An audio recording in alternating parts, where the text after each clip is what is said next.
Tropical Typhoon, Chairman TV. Weather update. Helping homeless people. Please subscribe.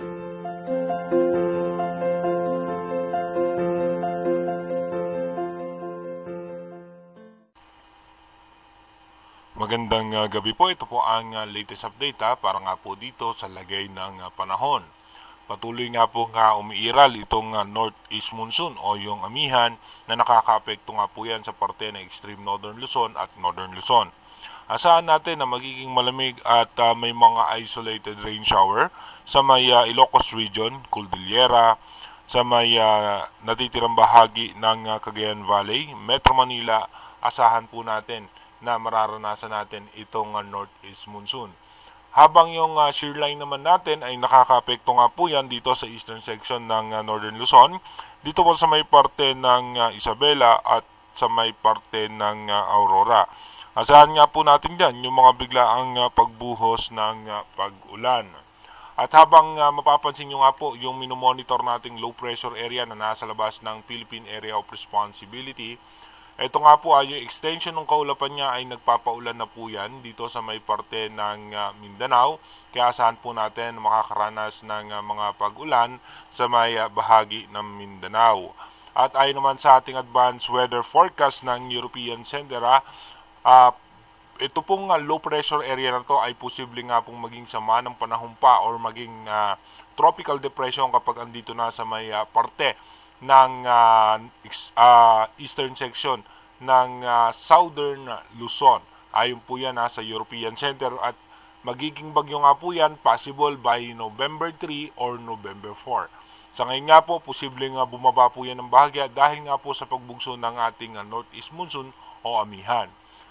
Dumako muna tayo sa ating rain map animation na kung saan nga posibleng nakakaranas ng pagulan itong western section ng ating bansa hanggang halos sa malaking bahagi ng Mindanao.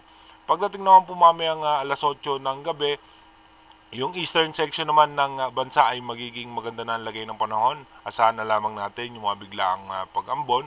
Pero yung western section pa rin po ng ating bansa ay may mga posibilidad pa na makaranas ng mga biglaang pagbuhos na mahina at katamtamang pag-ulan. Pagdating naman po mamayang alas 10 ng gabi, may mga pag-ulan pa rin po dito sa may parte ng Mindanao, ilang bahagi ng Visayas, northern portion ng Palawan, at mga pulupulong pag-ulan sa ilang bahagi ng Luzon. Pagdating naman po ng alas 11 ng gabi mamaya, dahan-dahan naman po magiging maayos ang lagay ng panahon. Pero yung sa parte nga po ng Mindanao tuloy-tuloy nga po may mga posibilidad pa ng pag-ulan. Pagdating naman po ng alas 2 ng madaling araw mamaya, bukas ay October 26, may mga posibleng pag-ulan dito sa may parte ng Surigao, dito pa rin po sa may northern portion ng Palawan at ilang bahagi ng Bicol region ay posibleng makaranas ng pag-ulan. Maging dito nga po sa may parte ng Marinduque, may mga posibilidad na pag-ulan. Pagdating naman po ng alas 5 ng umaga bukas, magiging maganda po ang lagay ng panahon. Asahan natin may mga makulimlim na kaulapan maging dito sa parte ng Davao at may mga pag-ulan pa rin po dito sa may northern portion ng Palawan. Pero asahan pa rin po natin yung mga biglaang pagbuhos ng pag-ulan. At pagdating naman po ng alas 8 ng umaga bukas, mananatiling magiging maganda ang lagay ng panahon sa halos buong Luzon, southern Luzon, maliban na lamang po sa parte ng Mindanao at ng Palawan. Dahil po yan ito nga yung extension ng kaulapan ng low pressure area na ating minomonitor. Dumako na nga po tayo sa ating advanced weather forecast.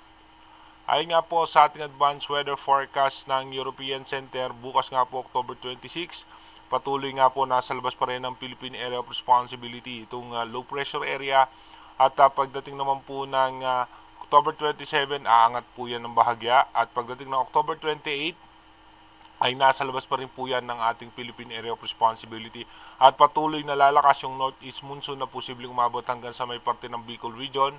Pagdating naman po ng October 29, yung pinakasentro po ng low pressure area ay nasa labas pa rin ng Philippine Area of Responsibility at yung shear line ay aabot yan hanggang dito sa may parte ng Visayas. Pagdating naman po ng October 30, may chance na nga po pumasok ng Philippine Area of Responsibility itong low pressure area, at pagdating ng October 31, ito nga po by October 31 ay nasa eastern section po yan ng northern Luzon.